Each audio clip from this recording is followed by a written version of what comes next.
भवानी कलत्रं तप्तविज्ञाननदं तं भजेऽहं मनोभीष्टदं विश्वनाथं।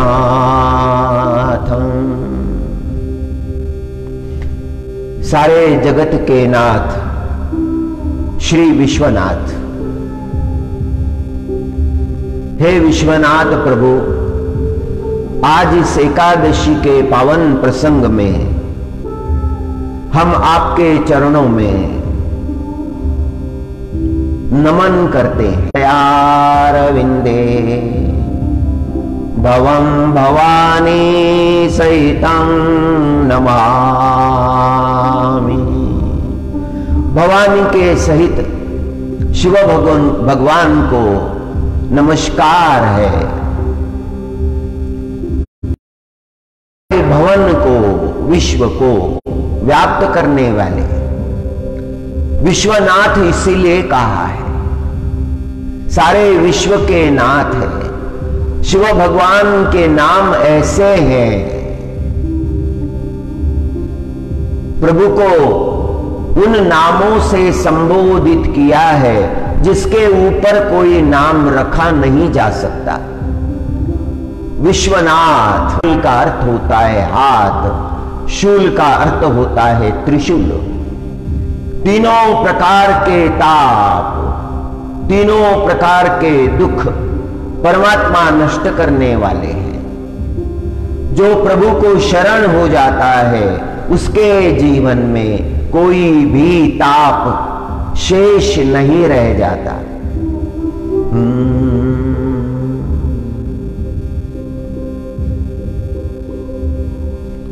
दैहिक, आध्यात्मिक तीन प्रकार के ताप है। तीन प्रकार के तापों से मनुष्य संतप्त होता है, और जब प्रभु को शरण हो जाता है तो सारे पापों से उसे मुक्ति मिल जाती है। शरण्यं शिवं सर्पहारं गिरिनेय, परम आराधनीय, सर्वोच्च, परम शुद्ध तत्व शिवम कहा है। शिवम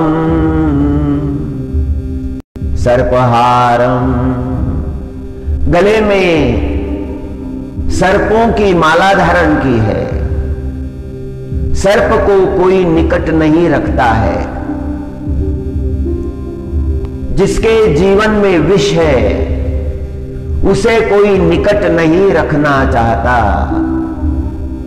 किसी भी प्रकार का विष, विष से जगत डरता है। ईश माने परमात्मा, पर्वतों का परमात्मा गिरीश।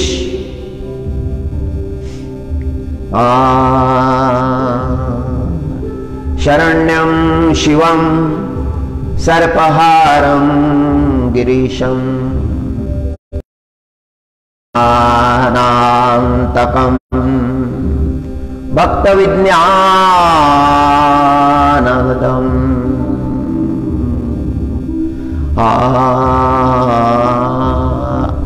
अज्ञान का अंत करने वाले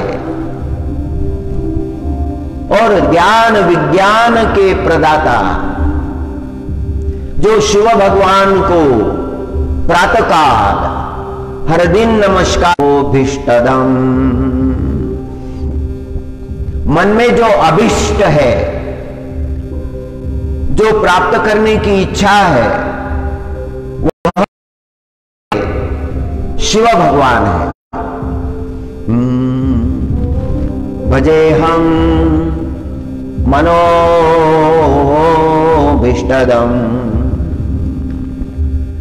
विश्वनाथम, सकल विश्व के नाथ है।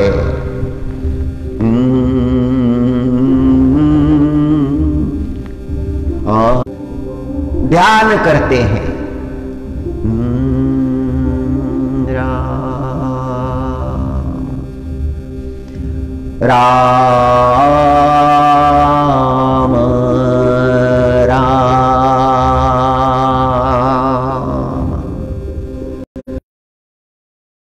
राम प्रभु का चरित्र है।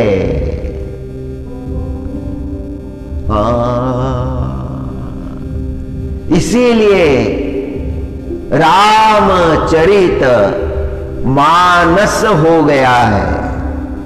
मानस का अर्थ होता है हृदय, अंतस, अंतर।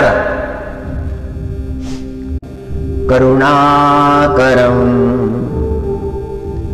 भवनाशनं दुरितापहं माधवं खगगामिनं जलरूपिणं परमेश्वरं पालकं जनतारकं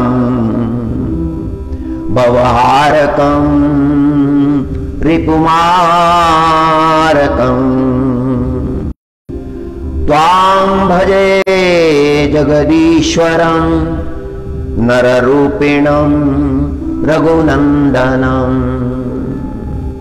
श्री राघवेंद्र सरकार की आराधना करते हैं, अपने प्रभु का गुणगान करते हैं। आज एकादशी का प्रसंग है। आज विश्वनाथ प्रभु राम प्रभु की आराधना कर रहे हैं। शिव भगवान ने विठ्ठल भगवान की आराधना की, स्तुति की। खबर मिली, कैलाश पर खबर मिली, विठ्ठल भगवान पंढरपुर में आने, उमा जी को साथ लेकर, गणपति भगवान को साथ लेकर, नंदीश्वर को साथ लेकर, समस्त ऋषि गणों को साथ लेकर शिव भगवान डिंडी लेकर पंढरपुर आए थे। परमात्मा आने के पहले नारद भगवान को खबर मिली, शिव भगवान जा रहे हैं, चंद्रभागा के तट पर जा रहे हैं। नारद भगवान भी आए और आज जहां पर श्री विठ्ठल प्रभु का मंदिर विराजमान है, वहां पर शिव भगवान ने साष्टांग दंडवत किया, लोटांगन लेने लगे। लोटांगन इसीलिए लौट गए, लौटने लगे, लोटांगन लेने लगे, जिससे वहां की जो पवित्र धूल है, पवित्र रज है, वो सर्वांग पर लग जाए।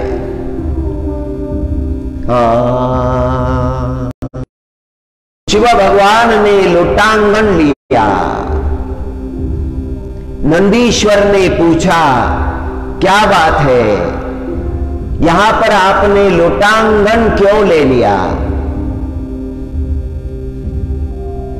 शिव भगवान ने उत्तर दिया, यहां पर मेरे प्रभु आने वाले हैं। ये भूमि बड़ी पवित्र है। राम नाम का जप किया है। शिव भगवान की ये सेवा देखकर उस परमात्मा ने, उस विठ्ठल भगवान ने शिव भगवान को अपने मस्तक पर धारण किया है।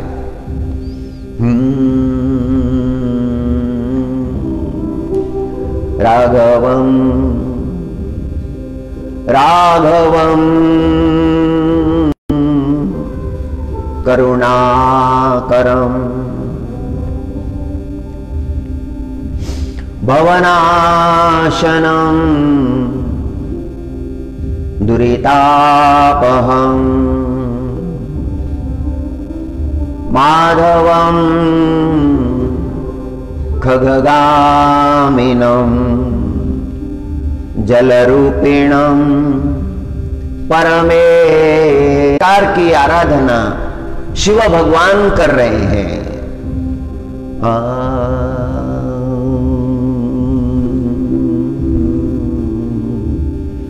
राम राघवा राम राघवा कृष्णा केशवा राम राघवा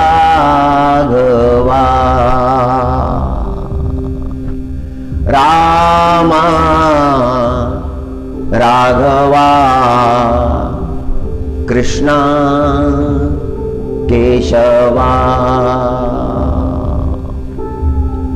कृष्णा केशवा। नाम भिन्न है, अर्थों में भिन्नता नहीं है, अर्थ तो एक ही है। सीताराम कहो, राधे श्याम कहो, कोई फर्क नहीं पड़ता है। स्वरूप की भिन्नता दिखती है।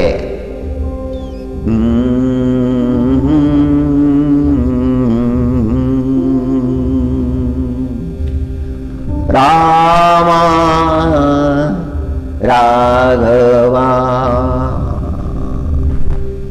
कृष्णा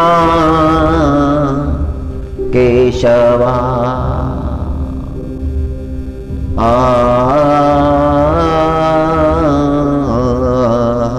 ईश्वरं मया ततमिदं सर्वं जगदव्यक्तमूर्तिनां मस्तानि सर्वभूतानि न चाहं तेष्वस्थितः। सब कुछ परमात्मा में स्थित है। परमात्मा ने ही सबको धारण करके रखा हुआ है। सबको धारण करने के बाद में वह परमात्मा निर्लिप्त है। उस परमात्मा को कोई लेश नहीं लगता, अस्पर्शित है।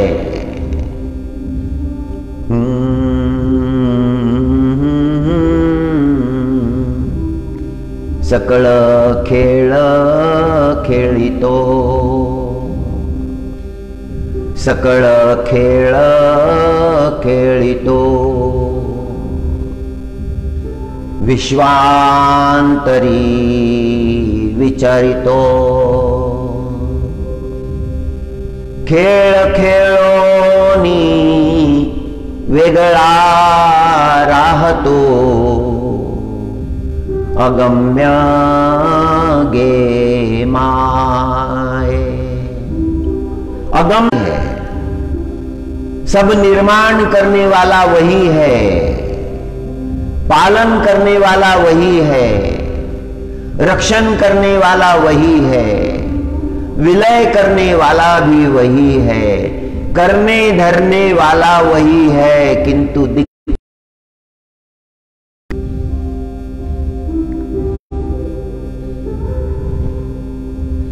विश्व निर्माता है, विश्व पालिता है, विश्व संहारिता है, किंतु कहीं भी दिखता नहीं है किंतु दिखता नहीं है, अगम्य स्वरूप है।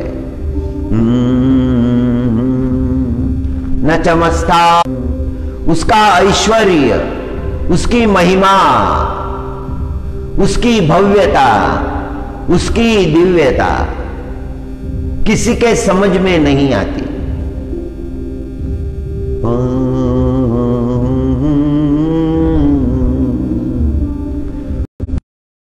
न च भूतस्थो ममात्मा भूत भावना।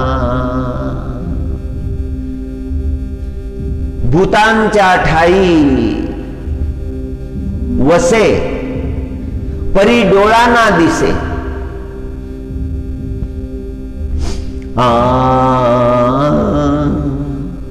असोनी नसे राहे वेगळाची।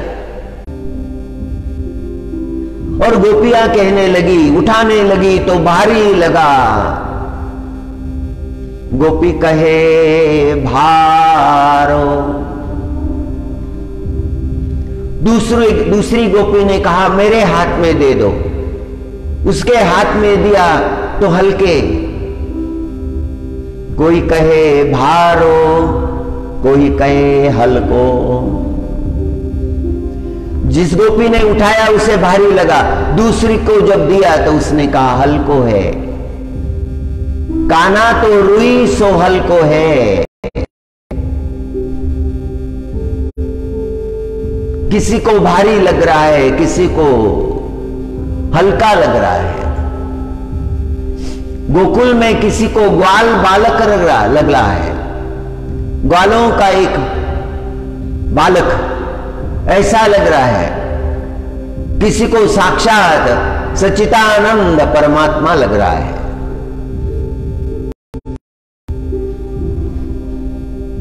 कोई कहे हल्को, कोई कहे भारो, कोई कहे हल्को, कोई कहे भारो। दोनों स्थानों पर मारो कन्हैया, मन मूर्ख जन्म गवायो। परमात्मा की सुंदरता देखकर मन में विचार आता है कि हे परमात्मा, हे विठ्ठलनाथ प्रभु, आज एकादशी का प्रसंग है। आज दर्शन के लिए वारकरी जाते हैं, यात्रा करते हैं पंढरपुर की। कुछ वारकरियों का हर एकादशी को प्रभु का दर्शन करने का नियम होता है। उस नियम को वो चलाते हैं, अखंड चलाते हैं। कुछ परिवार ऐसे हैं, कई पीढ़ियों से वे श्री विठ्ठल भगवान का दर्शन करते आए हैं। उनके पूर्वजों ने ये परंपरा लगा दी है। एकादशी के दर्शन के लिए हमारे परिवार से कोई जाना चाहिए, और वह परंपरा आज भी चल रही है। बड़ी श्रेष्ठ परंपरा है। हमारे वंश से, हमारे परिवार से परमात्मा की कृपा हमारे परिवार पर बनी रहेगी। हमारी माताजी श्री विठ्ठल भगवान की भक्त थी, अखंड चिंतन किया करती थी। कई अभंग उसे याद थे, उनका पाठ करती थी, जागरण करती थी। उसको हमने आराधना करते हुए देखा है। दिन में खेतों में काम करना पड़ता था, किंतु भक्ति में कोई कमी नहीं। गर्मी हो, बरसात हो, जाड़े के दिन हो, और जो कुछ प्रसाद उसकी कृपा से मिला है, उसी का ये स्वरूप है। जो भी मिला है वह उसी की कृपा से मिला है। रे मन मूर्ख जन्म गवायो। सूरदास जी महाराज देखा ही नहीं, अपने हाथों अपने मन को मलिन किया, सोचा भी नहीं। करणीय कर्म जो थे वो किए ही नहीं, अकरणीय कर्म करते रहे, अभी भी रुके नहीं। रे मन, कितना मूर्ख है तू। अपना जीवन तूने ऐसे ही गंवा दिया। अपने जीवन के बारे में तो सोचना चाहिए। जगत की सोच कर क्या लाभ है। दूसरे के कर्म देखकर हमारे कर्म नहीं बिगड़ने चाहिए। ऐसा ही होता है, सब ऐसा ही करते हैं, मैं भी वैसा ही करूंगा, ये तर्क ठीक नहीं है। जगत चाहे जो करे, जगत चाहे जिस राह से चला जाए, मैं परमार्थ की राह नहीं छोड़ूंगा। मैं अपने भगवान का विस्मरण होने नहीं दूंगा। मेरा सच्चा धन तो मेरा परमात्मा है। रे माना मूर्ख जन्म गवायो, कर अभिमान विषय संग राचो, कर अभिमान विषय संग राचो।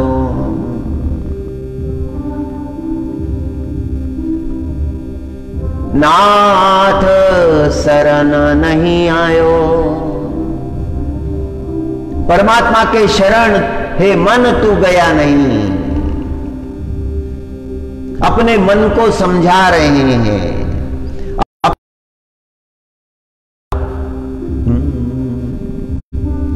परमार्थ मार्ग में दृढ़ रहना पड़ता है। जो अंगीकार किया है उसे चलाना पड़ता है। परमार्थ से मन ना हटे। अंतकरण का भगवत भाव परमात्मा के अवतार है। मनावतार कृष्ण परमात्मा में द्वारिका में एक बार नारद से कहा था, हे नारद तुम मेरा मन हो। जो कर्म मुझे करने हैं वो पहले तुम्हारे मन में आते हैं। तुम भूमिका बना देते हो और फिर वह कर्म मुझे करना पड़ता है। कंस विमर्दन के लिए परमात्मा जाने के पहले नारद भगवान गए थे। नारद भगवान ने कंस को चेताया था, रे कंस तुम्हारा अंत निकट है, अब शीघ्र ही तुम्हारा अंत होगा। के गृह में रात के अंधेरे में ले जाकर रख दिया था, किसी को पता नहीं चला, तुम गहरी नींद में थे। परमात्मा ने लीला की थी। वसुदेव जी ने परमात्मा को नंद के गृह में रखा और वहां पर जो कन्या यशोदा जी को हुई थी वह योग माया थी। उसे लेकर कष्ट नहीं होगा, अभी अंत तो तुम्हारा है। कंस को सावधान किया, इसीलिए कंस बड़े उद्विग्न हुए थे।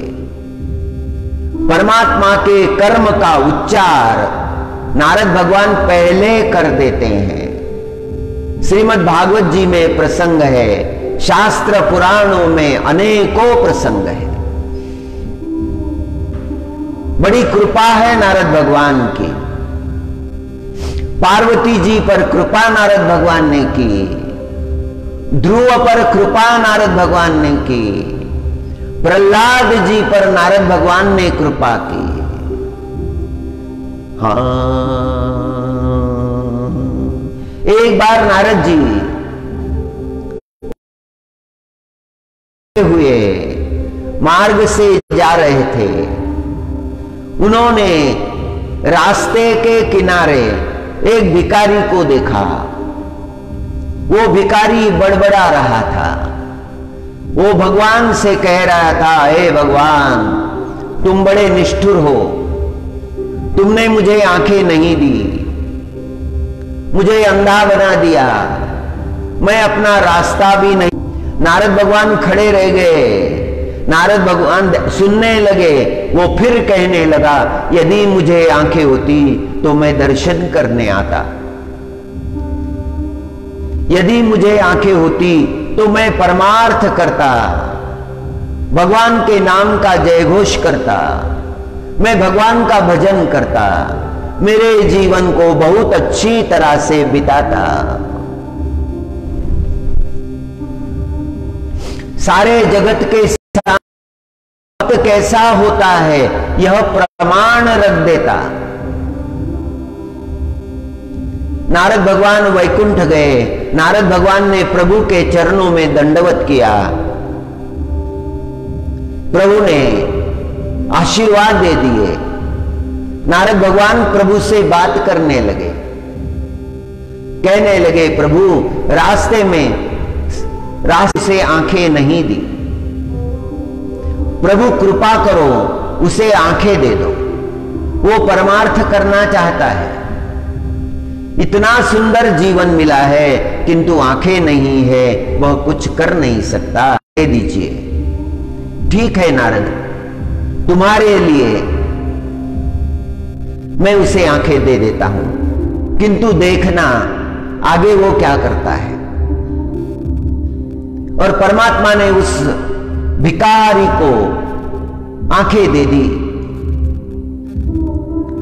भिखारी को दृष्टि प्राप्त हो गई, वह देखने लगा कितना सुंदर है संसार, के लिए तरसता रहा।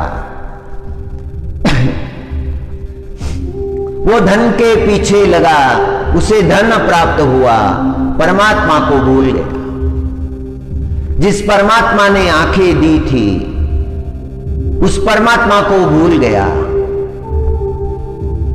वह तर्क करने लगा जीवन किस लिए है,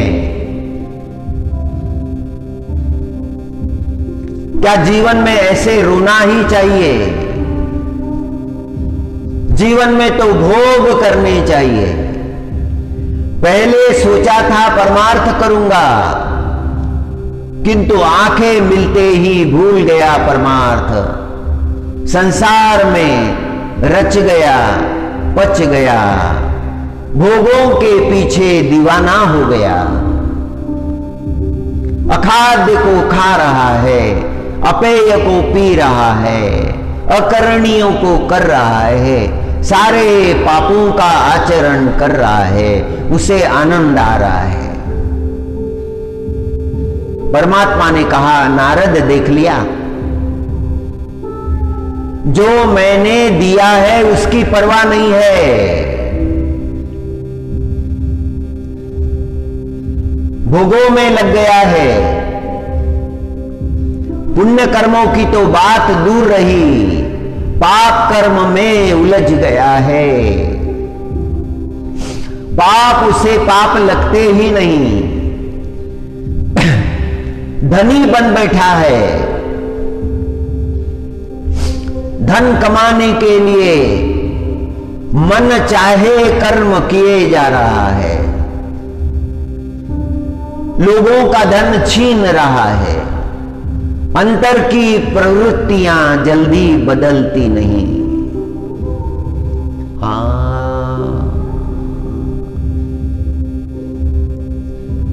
परमात्मा ने दृष्टि हर ली,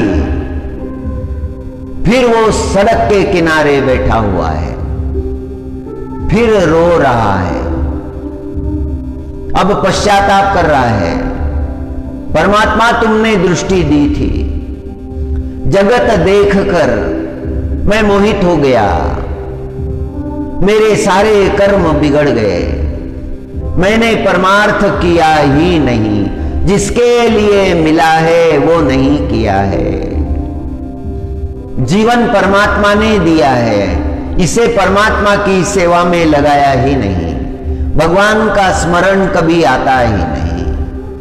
भगवान है या नहीं ऐसे तर्क किए जाते हैं। Who has seen? किसने देखा है? Who knows? What is the proof? किसने देखा है? कौन गवाह है? Why to waste the life for the unknown? जिसे देखा नहीं, जिसे जाना नहीं, उसके लिए जीवन को बर्बाद क्यों करना चाहिए? देयर इज नो गॉड, वहां नहीं है, इसीलिए दिखता नहीं है।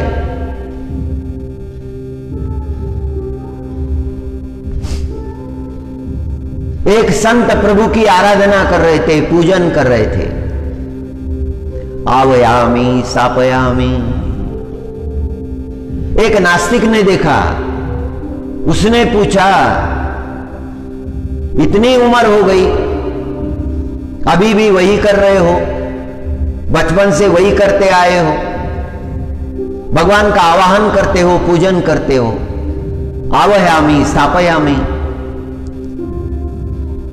स्नान देते हो, वस्त्र देते हो, अलंकार देते हो, नैवेद्य अर्पण करते हो, जागरण कराते हो, शयनारती कराते हो, ये सब कराते हो, करते हो, क्या ये है? भक्त ने कहा हां है, मुझे तो नहीं दिखता।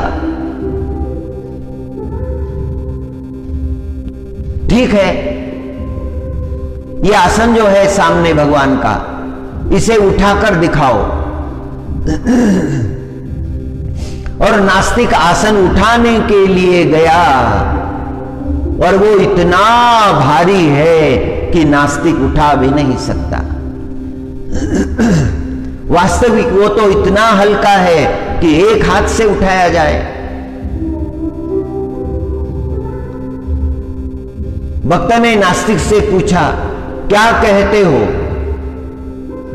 उसने कहा, दिखता नहीं है किंतु भारी है, उठाया नहीं जाता है। भक्त ने कहा कि तुम्हारे अंतकरण में परमात्मा का भाव नहीं है, इसीलिए तुम्हें दिखता नहीं है, इसीलिए तुम्हें अनुभव नहीं है। जो सांस तुम ले रहे हो, जिसके भरोसे तुम जी रहे हो, प्राण वायु जो तुम्हें मिल रहा है, वो सब उसी की रचना है। तुम मानते नहीं हो, फिर भी तुम्हें संभाल रहा है। आंखें होने के बाद भी तुम अंधे बने हुए। सूरज का प्रकाश है वह, वायु का स्पंदन है, इस जगत को धारण करने वाली धारणा शक्ति है, उसके बिना कुछ भी नहीं चल सकता। संत वर्णन करते हैं, नास्तिक के अंतकरण में भाव उठते हैं।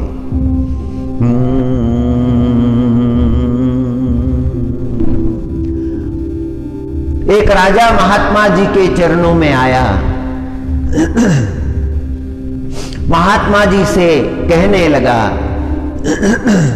मेरे अंतकरण में भगवान के भाव नहीं आते, मैं बहुत प्रयत्न करता हूं, भगवान का भजन करता हूं, ध्यान करता हूं, पूजन करता हूं, हवन करवाता हूं, सारा जो जो कहा गया है वही वही करता हूं, किंतु मेरे अंतकरण में भगवान का भाव नहीं उभरता। मेरा अंतकरण वैसा ही बना हुआ है। महात्मा जी ने राजा से कहा कि हे राजा,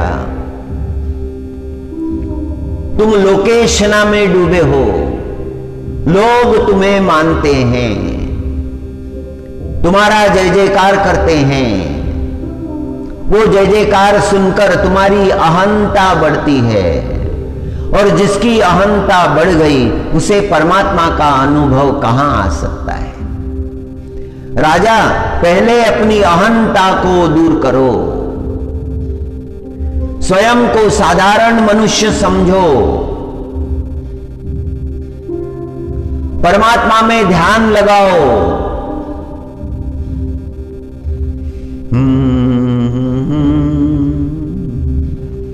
करोनिया शुद्ध मन स्मरावा नारायण।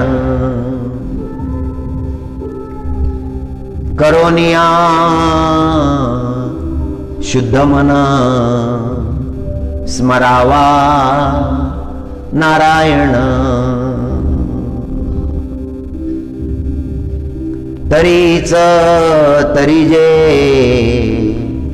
हा भव सिंधू,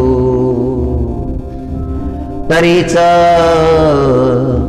तरीजे हा भव सिंधू। तोडोनिया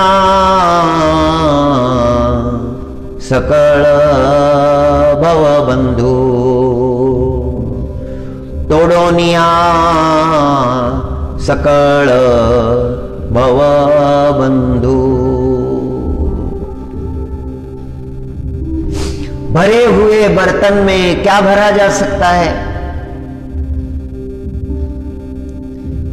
बर्तन तो पहले से भरा हुआ है, अब उसमें दूसरा कुछ रख नहीं सकते। अंतकरण में दूसरे दोष भरे हुए हैं, वहां भक्ति कैसे समा सकती है? अहंकार ने ही सारे अंतकरण को भर दिया है, और अहंकार को हटाना बड़ा कठिन है। लोग दुख से दुखी कम है, अहंकार से दुखी अधिक है। जहां अहंकार है वहां नम्रता नहीं आती, जहां अहंकार है वहां सेवा नहीं आती, जहां अहंकार है वहां शुद्ध भाव नहीं आता, जहां अहंकार है वहां करुणा दया नहीं आती, जहां अहंकार है वहां परोपकार नहीं आता। मन की शुद्धता वहां नहीं आती। पहले तो उस अहंकार से पार होना पड़ेगा।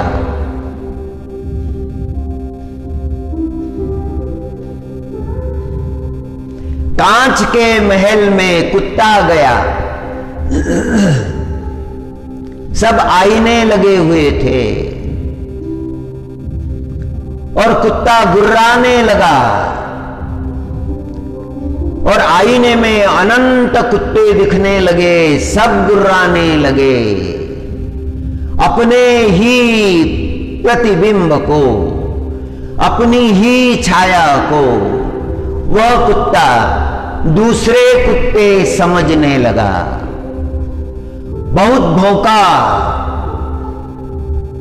कुत्ते भी भौंक रहे हैं, कुत्तों के भौंकने की ध्वनि वह सुन रहा है, उनके उग्र चेहरे देख रहा है। अपना ही प्रतिबिंब देखकर भयभीत हो गया है, और जैसे ही बाहर निकला छूट गया है, सारी परेशानी से छूट गया है। बाहर कोई कुत्ता नहीं, बाहर कोई भौंकता नहीं, अपने ही प्रतिबिंब से वो लड़ता रहा। अहंकार का प्रतिबिंब सारे संसार में नजर आता है, उस अहंकार से ही झगड़ रहा है, उस अहंकार को परिपुष्ट करने का प्रयत्न कर रहा है। अहंकार को स्वयं बड़ा होने में आनंद आता है, अपने से कोई बड़ा होते हुए देखकर बहुत दुख होता है। मुझसे बड़ा ना कोई हो। पहले कुत्ते की दुर्गति हुई, दूसरा कुत्ता प्रसन्न है। उसी कांच के महल में, उसी दर्पण के महल में वह कुत्ता भी गया। ये प्रसन्न चित्त है, ये पूंछ हिलाने लगा, बड़ी प्रसन्नता से जो दर्पण के कुत्ते हैं उनसे मिला, वो भी मिल रहे हैं। इसे आनंद की प्राप्ति हो रही है। संसार में सब है। जो मनुष्य अपने अंतकरण के भाव को ढूंढता है, उसे वह भाव मिल जाता है।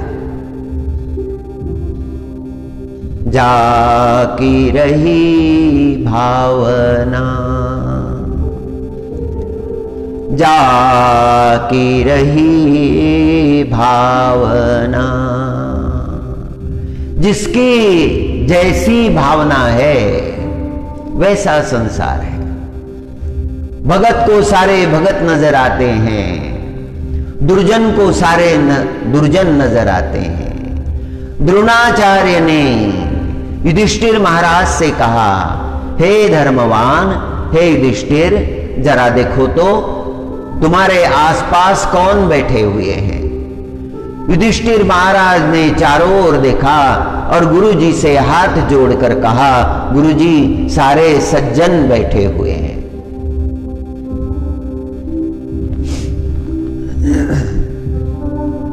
फिर दुर्योधन से पूछा, हे दुर्योधन, तुम्हारे आसपास कौन बैठे हुए हैं। दुर्योधन ने उत्तर दिया, यहां सज्जन कहां, यहां तो दुर्जन ही दुर्जन है। दुर्योधन को दुर्जन दिखते हैं, युधिष्ठिर महाराज को सज्जन दिखते हैं। ये दोनों के अंतर्भाव का परिणाम है। महात्मा जी को राजा ने पूछा था कि मेरा ध्यान नहीं लगता, मुझसे भजन नहीं होता, मेरे अंतकरण में हमेशा दुर्विचार रहते हैं। तब महात्मा जी ने उसे मार्ग बताया कि हे राजा, ये करके देखो, अपने भाव को शुद्ध करो।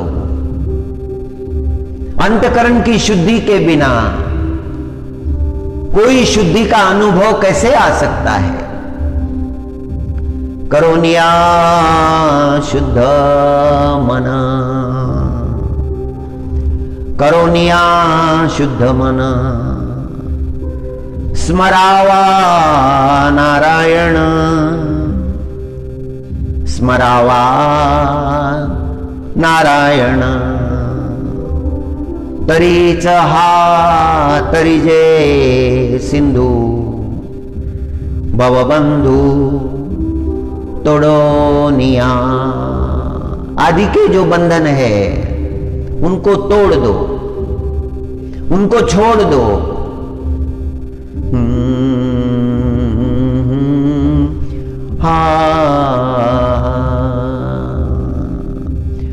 दो नौकाओं में यात्रा कैसी हो सकती है।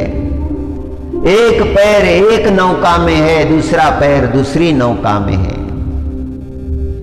एक संसार की नौका है, दूसरी परमार्थ की नौका है। किसी एक नौका में बैठकर ही यात्रा हो सकती है।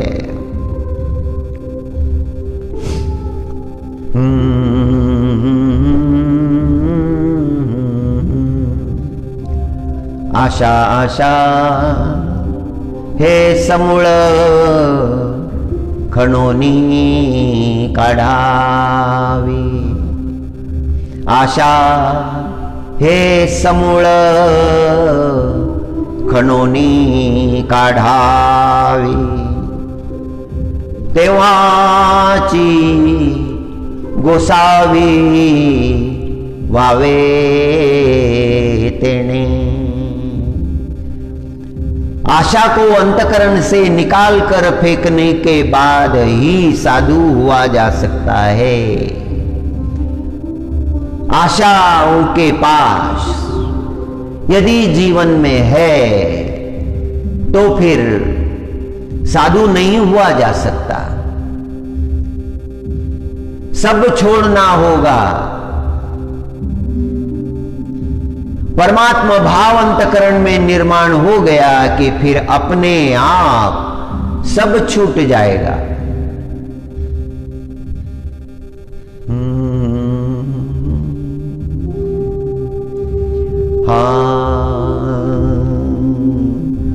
आशा हे समूळ खणोनी काढावी।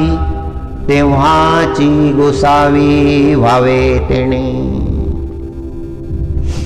नाहीतरी सुखे असावे संसारी, फजीती दुसरी करो नए। अगर मन से आशाएं, आकांक्षाएं, वासनाएं, वर्जनाएं जाती नहीं है तो फिर सुख से संसार में रहें।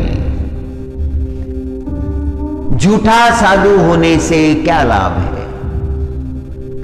परिवार में रहना ज्यादा अच्छा है।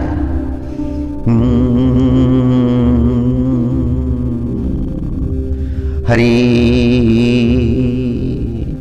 आशा मोडोनिया जयवंत भावे, आशा मोडोनिया जयवंत भावे। तेव्हाची निघावे सर्वातुनी, तेव्हाची निघावे सर्वातुनी। पहले अपने आप को जान लेना चाहिए, मैं क्या हूं, मेरे अंतकरण में क्या है। अभी मेरे अंतकरण से संसार गया नहीं, पहले तो संसार से वैराग्य हो जाए। हर समय एक जैसा नहीं होता।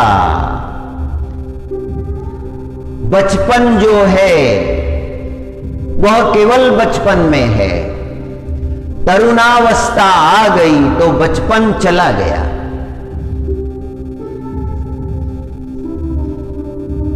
बचपन के हो गए किंतु अंतकरण का बचपन गया ही नहीं।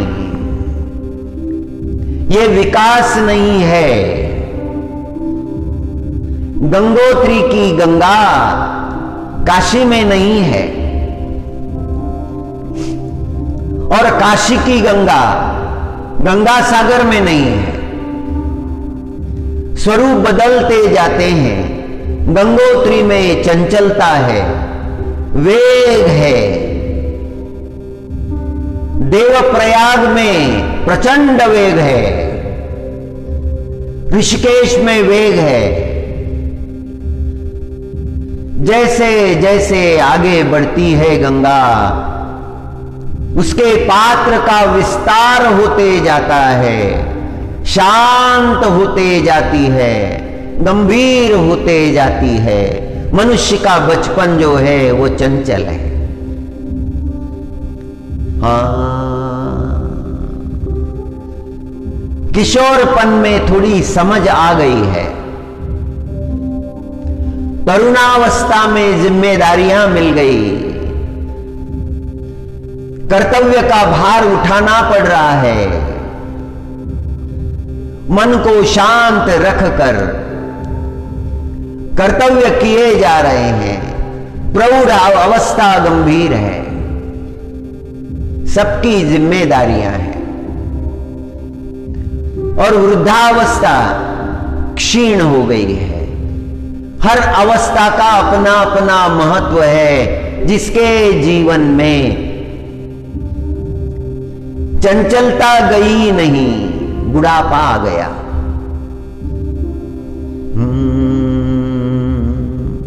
हो गए 55 के, किंतु मन तो बचपन का ही रह गया। विकास नहीं हुआ है। गंभीरता चाहिए। बुढ़ापे में भोजन पर मन कम रहे, आवश्यकता के अनुसार। तीनों समय यदि बुढ़ापे में भोजन प्राप्त करने लगे तो मन की अवस्था जो है वह गंभीर नहीं होगी। अन्न से ही मन बनता है। मन परमात्मा में तो लगे। एकादशी का व्रत तो करें। आज एकादशी है, आज भगवत स्मरण करना चाहिए। हरि गोविंद हरि गोविंद हरि गोविंद।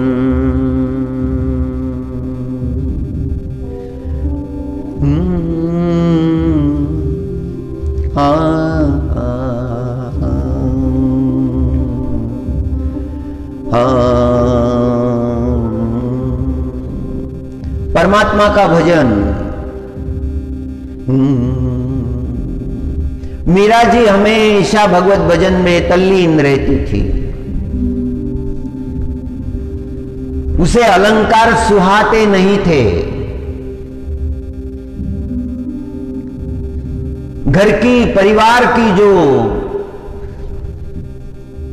अन्य महिलाएं थी,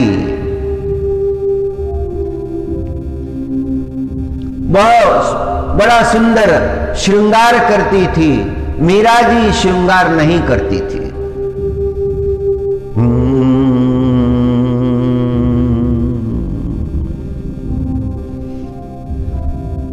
एक बार एक रानी जी ने मीरा जी से पूछा कि सब तेरे पास है, तू कुछ धारण नहीं करती, इतने अलंकार, क्या तुझे कोई अलंकार प्रिय नहीं है? मीरा जी ने उत्तर दिया कि मुझे अलंकारों की आवश्यकता ही नहीं है। मेरा अलंकार तो श्याम सुंदर है, मेरा गिरिधर है।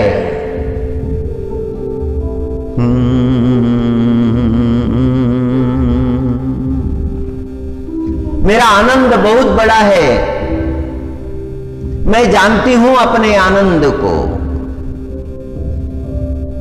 कहा कमी जाके रामधनी, जिसे परमात्मा स्वयं मिल गया है,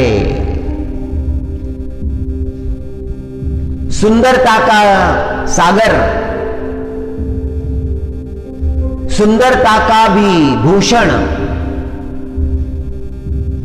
जिसे परमात्मा मिल गया है, उसे इन पत्थरों में, इन धातुओं में क्या प्रेम होगा? मेरा अलंकार तो मेरा परमात्मा है, मेरे गोविंद है। कहा कमी जाके रामधनी, मनसानाथ मनोरथ पूर्ण, सुख निधान जाके मौज घनी। जिनको परमात्मा मिल गए हैं, मनसा नाथ मिल गए हैं, मन ने जिसे मांगा था वो मिल गए हैं।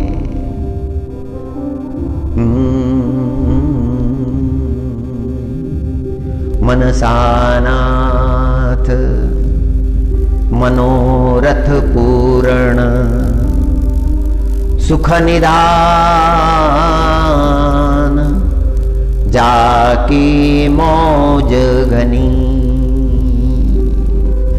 थोड़ा आनंद नहीं है, तुम्हें जो आनंद मिल रहा है अलंकारों को धारण करने के बाद मिल रहा है, मुझे अलंकार धारण करने की आवश्यकता नहीं।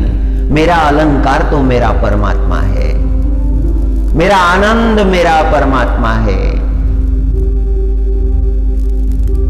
परमात्मा मेरा मनसा नाथ है, मैं उसे ढूंढती हूं, मैंने उसे ढूंढा है, मैंने उसे पा लिया है, मेरे सारे मनोरथ पूरे हो गए।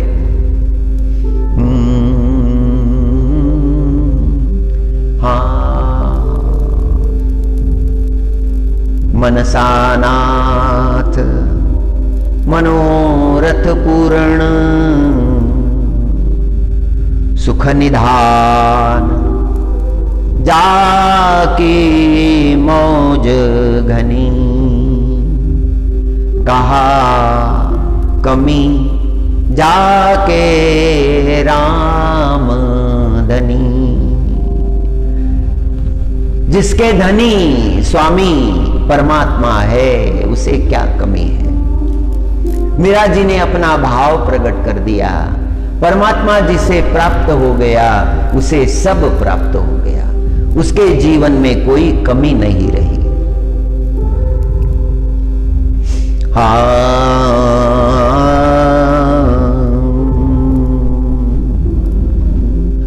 आशा मुडोनिया जयवंत भावे।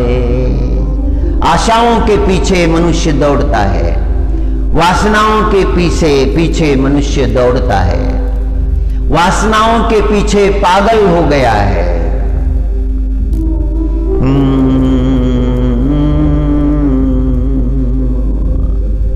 एक बार गंगा तट के एक साधु को एक भक्त ने पूछा, so many people pray the God, but they do not get God. Why?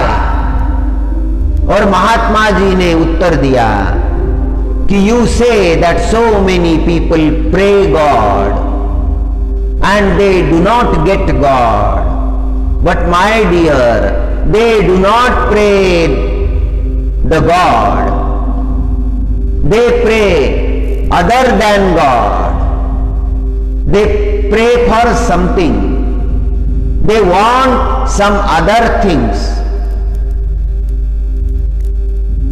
they do not want परमात्मा।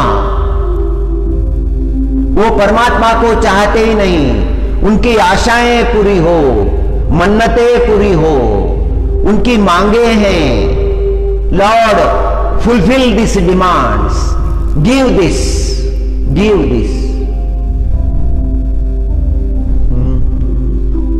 उन्हें परमात्मा नहीं चाहिए।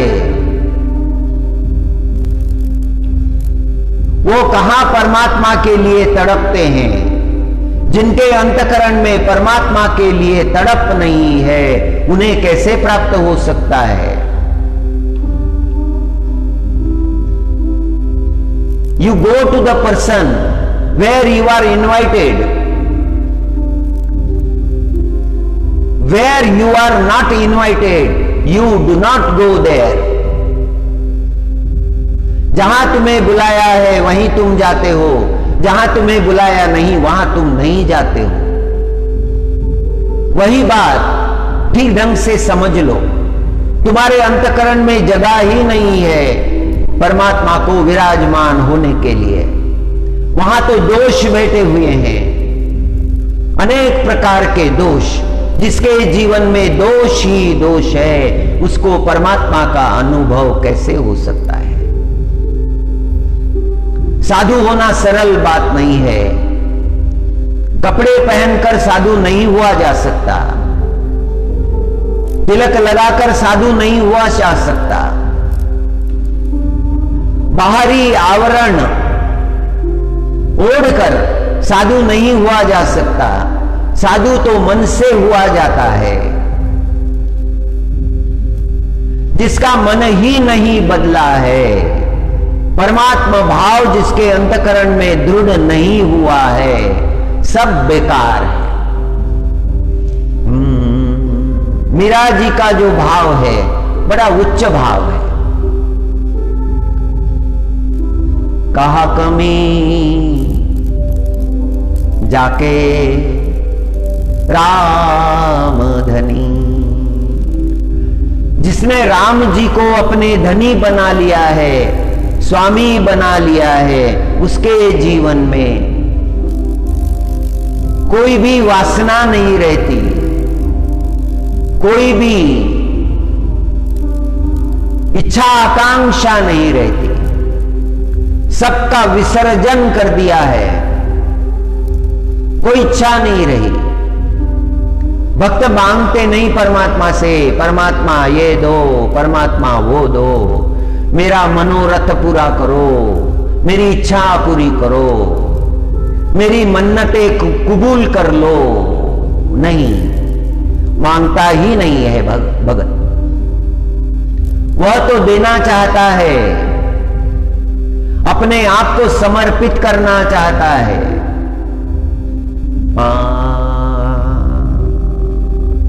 सूरदास जी महाराज का यही भाव है। कहा कमी जाके राम धनी, मनसानाथ मनोरथ पूर्ण, सुख निधान जाकी मौज घनी। मीरा जी और सूरदास जी, इनकी भक्ति, इनका परमात्मा के चरणों में स्मरण अद्भुत है। प्रमाण वही लेने चाहिए जो लेने के लिए योग्य है। अपनी बात को समझने के लिए, समझाने के लिए संतों के वचनों के प्रमाण हम लेते हैं।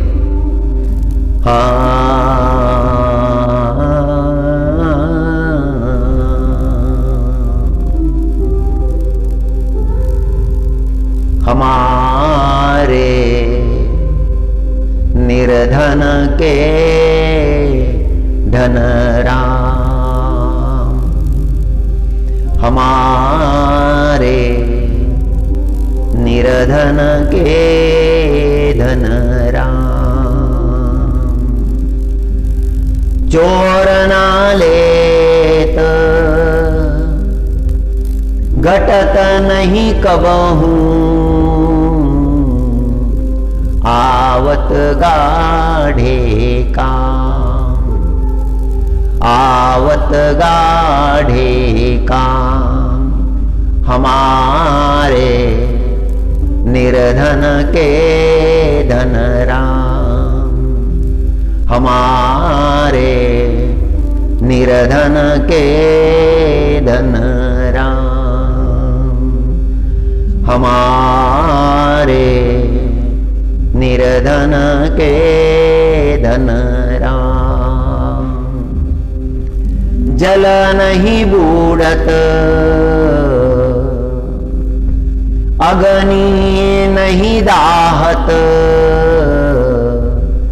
है ऐसो हरि नाम, है ऐसो हरि नाम। जल में डूबता नहीं, अग्नि जिसे जला नहीं सकती, ऐसा हरि का नाम है। जल नहीं बूढ़त अग्नि नहीं दाहत, ऐसो है हरि नाम, ऐसो है हरि नाम। वैकुंठनाथ सकल सुखदाता, वैकुंठनाथ सकल सुखदाता। सूरदास सुखधाम, हमारे निर्धन के धन राम, हमारे निर्धन के धन राम, हमारे निर्धन के धन राम।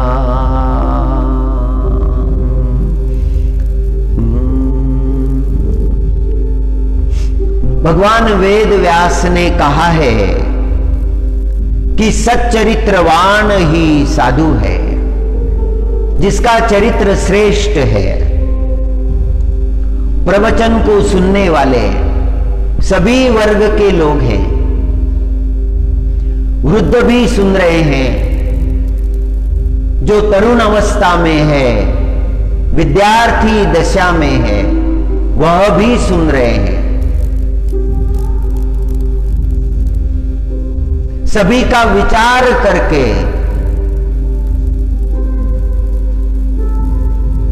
सत्संग किया जाता है, सभी को कुछ ना कुछ मिले। छात्रों के लिए, विद्यार्थियों के लिए कुछ बातें स्पष्टता से कहना जरूरी होता है। उन्हें आदर्श मिले,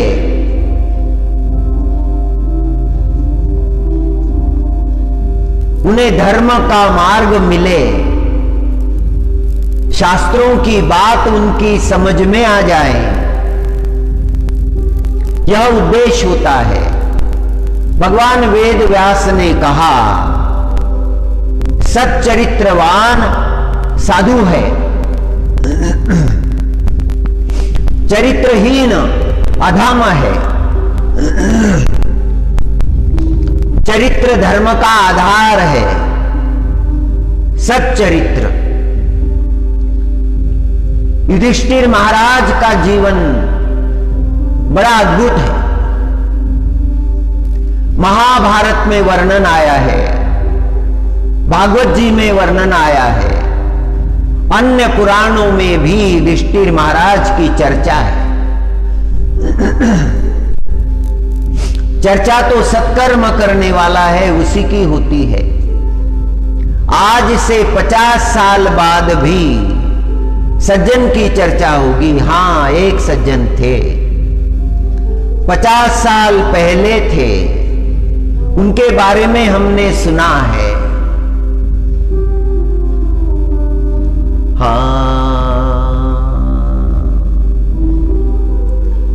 सद्धर्म की चर्चा होती है, सद्गुणों की चर्चा होती है, युगों के बाद होती है।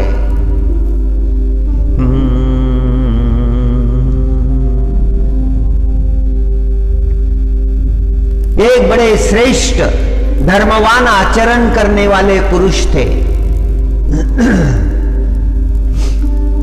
उन्हें किसी ने कहा कि आपको आत्मकथा लिखनी चाहिए। You have to write the autobiography. उन्होंने बड़ा सुंदर उत्तर दिया कि आई विल नॉट, मैं लिखूंगा नहीं। सज्जन ने पूछा, क्या बात है, इतना श्रेष्ठ जीवन है और आप लिखेंगे नहीं? उन्होंने कहा, इसलिए लिखूंगा नहीं कि लिखने में समय बहुत बर्बाद हो जाएगा। मैं तो सत्कर्म करता रहूं, अंतिम श्वास तक करता रहूं। I do not want to write the autobiography. I want to become the subject of biography. मैं चरित्र का विषय बनना चाहता हूं, चरित्र लिखना नहीं चाहता। बात बहुत बड़ी है, बड़ी गहरी बात है। सत्कर्मों से ही मनुष्य श्रेष्ठ होता है। सत्कर्म को धारण करना चाहिए।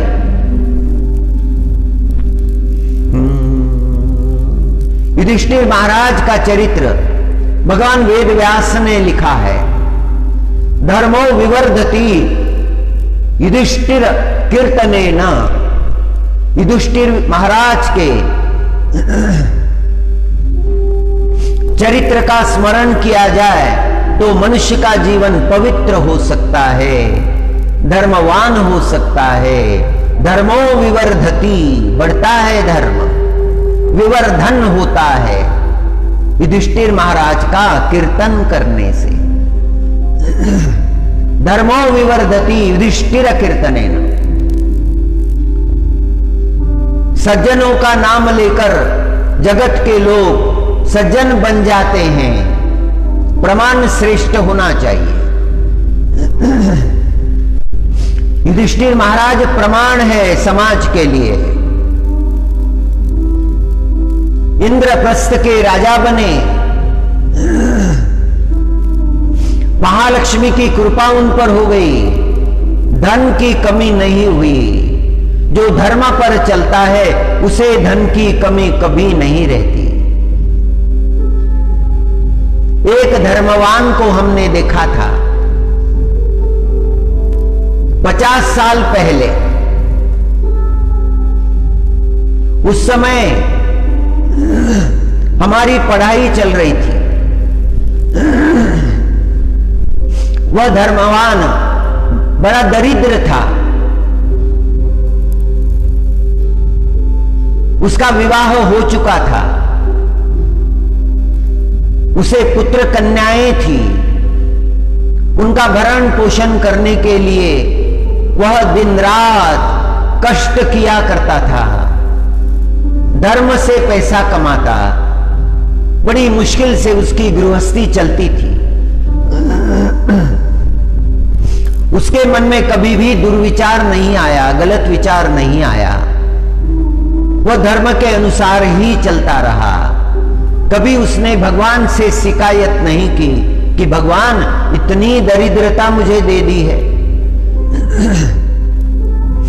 उस दरिद्रता को वो अपना प्रारब्ध जानकर कष्ट करके बड़े आनंद से जीवन यापन करता था। और संध्या के समय दिए के उजाले में अपने पुत्र और कन्याओं को पढ़ाया करता था। जितना उसे आता था उतना पढ़ाया करता था। कुछ शब्द उसे समझ में नहीं आते थे, उसने कहीं से पुरानी सेकंड हैंड डिक्शनरी लाई। उन शब्दों का अध्ययन वह करने लगा, पुत्र कन्याओं को पढ़ाने लगा। करते करते करते समय बीतता गया, उसकी हालत सुधरती गई। 2 पैसे उसके हाथ में आने लगे। पुत्र कन्याओं को उसने पढ़ा दिया। जिले में नाम हो गया उन पुत्र कन्याओं का। वो समाज के लिए भूषण हो गए, ज्ञानी हो गए, बड़े बड़े ओहदों पर काम करने लगे। इस सज्जन की दरिद्रता चली गई। पुत्र कन्याओं को अच्छे संस्कार दिए थे, उन संस्कारों की सुगंध आने लगी। आज भी वृद्धावस्था में वो है, कभी कभी मिलने आते हैं, अपने पुत्रों के बारे में, कन्याओं के बारे में बताते हैं। अमेरिका में है, वहां ऊंचे पदों पर काम कर रहे हैं, नाम कमा रहे हैं। पोते पोतियां वे भी बड़ी हो गई है, वे भी अच्छा नाम कमा रही है। और अभी ये जो सज्जन है जिसने आरंभ किया था, वो भगवान का भक्त होकर भगवान का भजन कर रहा है। संसार भी किया, संसार में भी रहा, लेकिन संसार का होकर नहीं रहा, अभी परमात्मा का हो गया है। ये जीवंत प्रमाण है। उसे अवसर नहीं मिला था, उसने स्वयं अवसर निर्माण किया, धर्म से चला, धर्म को नहीं छोड़ा।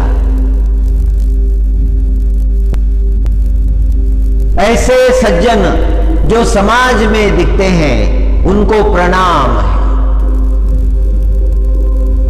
जीवन जैसा मिला है उसको वैसे ही नहीं रखना है,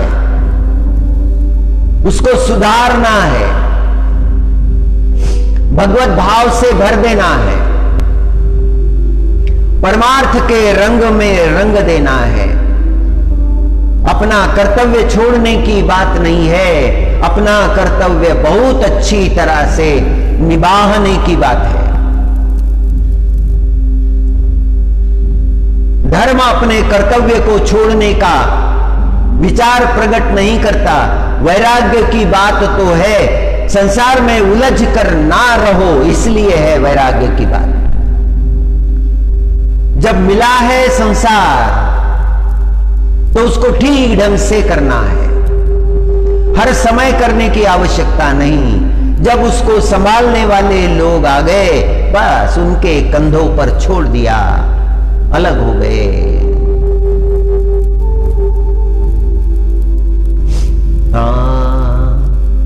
आशा मोडुनिया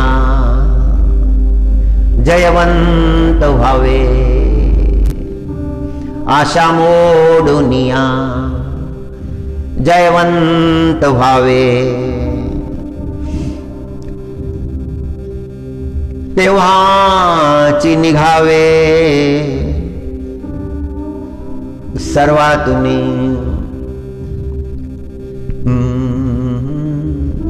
संसार छोड़ा नहीं जाता, छूट जाता है। फल पूरी तरह से पक गया, परिपक्व हो गया, फिर वह उस डाली को छोड़ देता है। अब डाली उसे संभाल नहीं सकती, छूट जाता है। वैसे संसार भी छूट जाता है। युधिष्ठिर महाराज का प्रसंग है। महालक्ष्मी की अपार कृपा उन पर थी, धन की कभी कमी नहीं रही।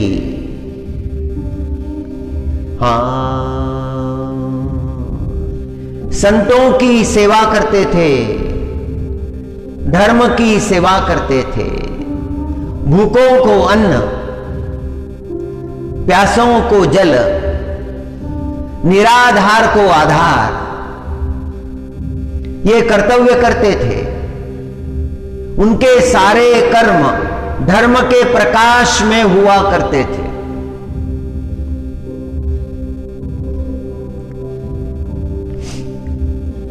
राज्य करना पड़ा। कुरुक्षेत्र का जब युद्ध हुआ तो मन में ग्लानि हुई, रो रहे थे, आंखों से अश्रु बह रहे थे। कृष्ण परमात्मा ने युधिष्ठिर महाराज का हाथ अपने हाथ में लिया और कृष्ण परमात्मा ने पूछा, हे धर्म, अब क्यों रो रहे हो? कृष्ण परमात्मा ने आधार देने के बाद युधिष्ठिर महाराज जोर जोर से रोने लगे। कृष्ण परमात्मा ने कहा, रोने की तो कोई बात नहीं है, तुम्हारे लिए रोने की कोई बात नहीं है, तुमने कोई गलत कार्य नहीं किया है। कौरवों को नष्ट होना पड़ा, उनके कर्म ही ऐसे थे, उनके लिए रोने से कोई लाभ नहीं है। युधिष्ठिर महाराज ने कहा, वासुदेव, गलत कर्म तो गलत ही होता है। कुरुक्षेत्र में जो हो गया, पांडवों को जय मिली है, कौरवों को हार। किंतु इस युद्ध का नेतृत्व मैं था, मेरी तरफ था नेतृत्व। मेरे नेतृत्व में इतना अनर्थ हुआ, ये क्या रोने की बात नहीं है? वासुदेव, परमात्मा कहने लगे कि ये घोषणा नारद भगवान ने 14 साल पहले ही कर दी थी कि भयंकर युद्ध होगा, जिसमें इतना नरह संहार होगा जितना पहले कभी नहीं हुआ।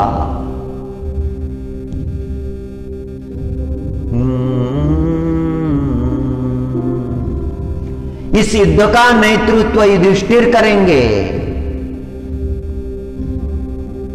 इस युद्ध के लिए दुर्योधन का हठ काम आएगा।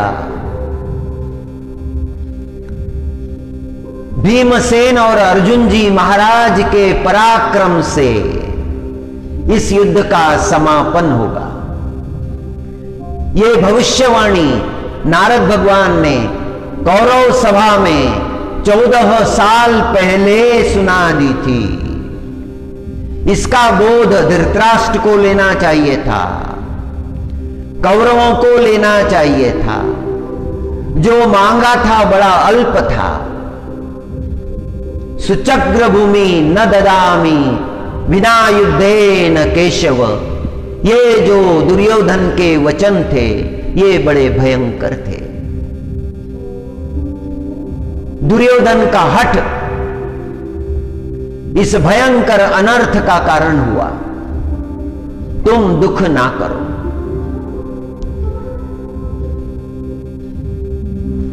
हाँ हाँ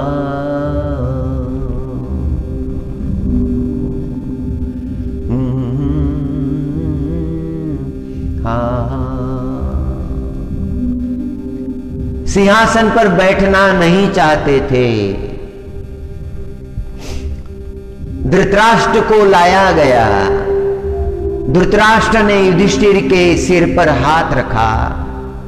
धृतराष्ट्र रोने लगे, हे पुत्र, तुमने कोई गलत काम नहीं किया। हे युधिष्ठिर, मेरे 100 पुत्र ना होते और केवल एक तुम मेरे पुत्र होते तो जीवन में कितना आनंद होता।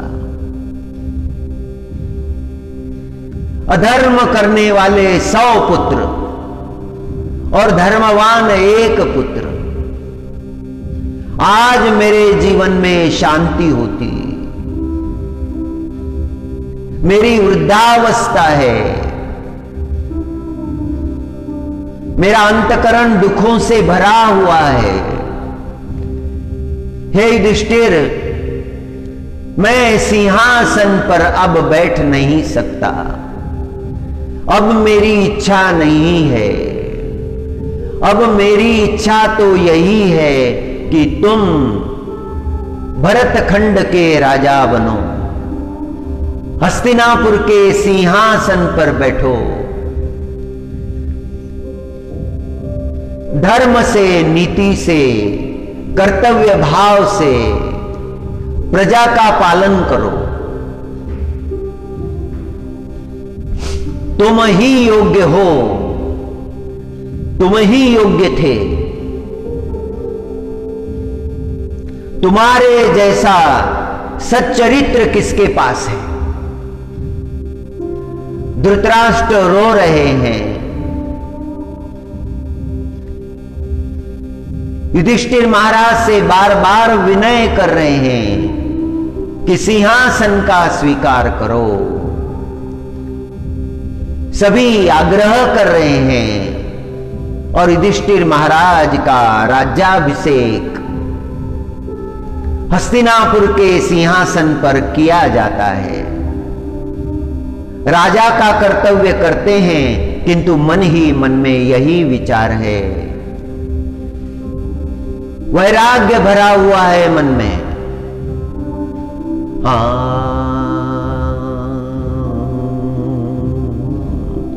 अहंकार का मन को स्पर्श ना हो। अहंकार का स्पर्श मन को हो जावे तो मन बिगड़ जाता है।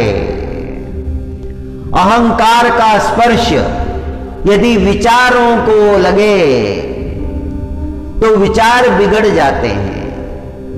अहंता, ममता ये दुख देती है।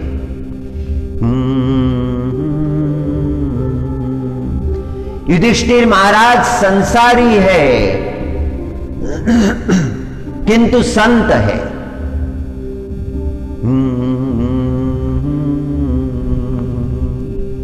अर्थ धर्म अरु काम मोक्ष। अर्थ धर्म अरु काम मोक्ष फल। चारि पदार्थ देत छनी। चारों पदार्थ क्षण में देने वाले परमात्मा, उनको शरण जाना चाहिए। अर्थ धर्म अरु काम मोक्ष फल। चारि पदार्थ देत छनी। देने वाला परमात्मा है, सब दे देता है, मांगने के पहले दे देता है। दान के लिए युधिष्ठिर महाराज के धन कोष कभी बंद नहीं हुए, कभी कोई उनके द्वार से भूखा नहीं गया, निराधार के आधार हो गए थे।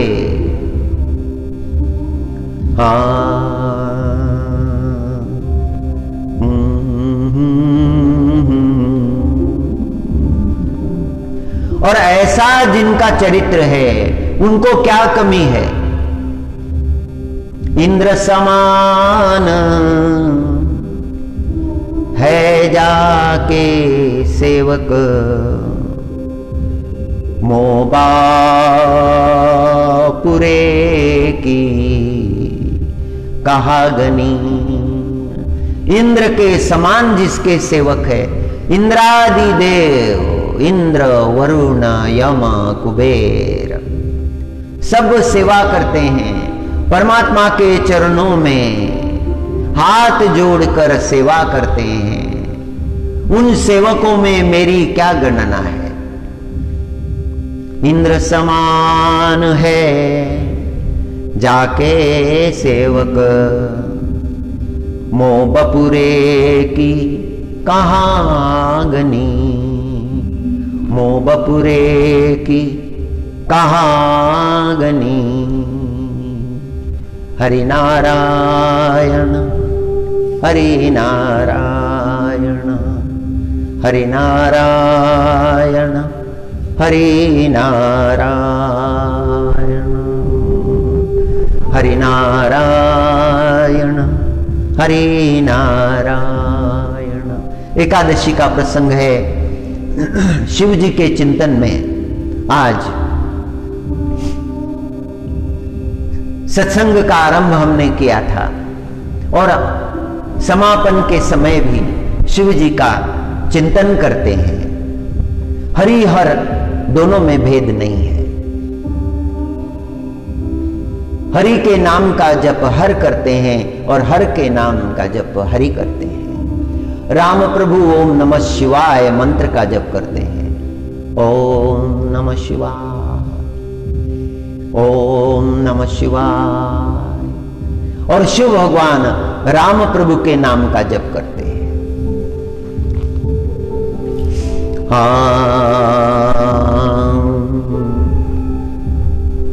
हे शिव, तुम्हारे तत्व को मैं नहीं जानता। तव तत्वं न जानामि कीदृशोऽसि महेश्वर।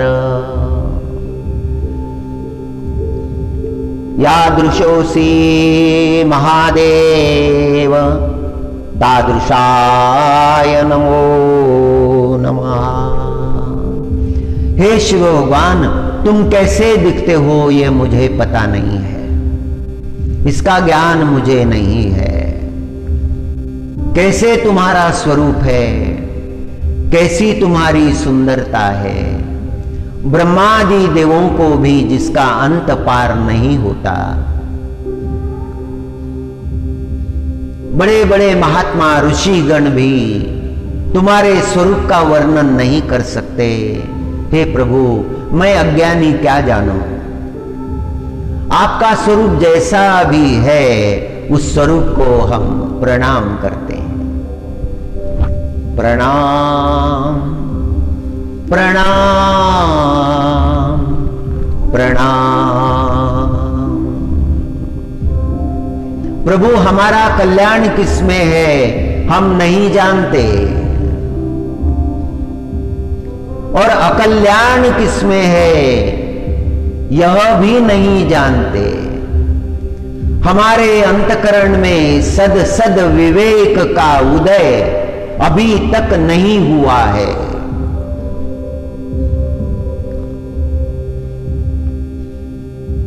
सत्कर्म, दुष्कर्म, धर्म, अधर्म, इसका निर्णय करने में भी हम समर्थ नहीं है।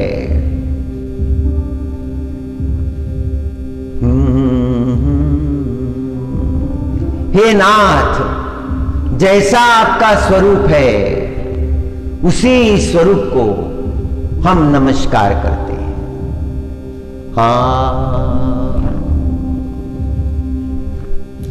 जगतगुरु शंकराचार्य जी महाराज स्वयं शिव रूप हो गए थे। जब उनके गुरु ने उनसे पूछा था कि कौन हो, तब उन्होंने सुंदर उत्तर दिया था,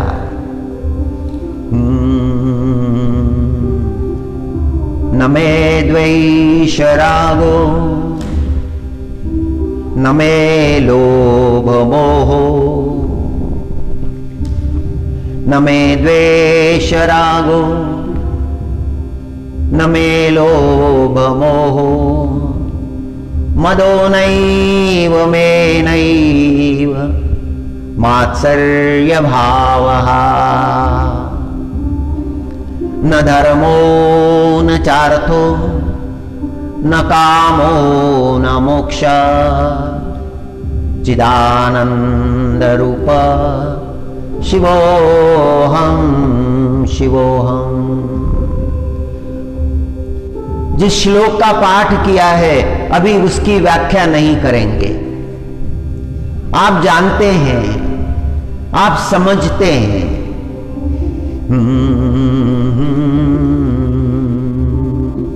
न पुण्यम न पापम न सौख्यम न दुःखम, न मंत्रो न तीर्थम वेदा न यज्ञाः। अहं भोजनं नैव भोज्यं न भोक्ता, चिदानंद रूप शिवोहम शिवोहम, चिदानंद रूप शिवोहम शिवोहम। न मृत्युर्न शंका न मे जाति भेद, पिता नैव मे नैव माता न जन्मा, न बन्धुर्न मित्रं गुरुर्नैव शिष्य, चिदानंद रूप शिवोहम शिवोहम, चिदानंद रूप शिवोहम शिवोहम, चिदानंद रूप शिवोहम शिवोहम। ओम नमो नारायण।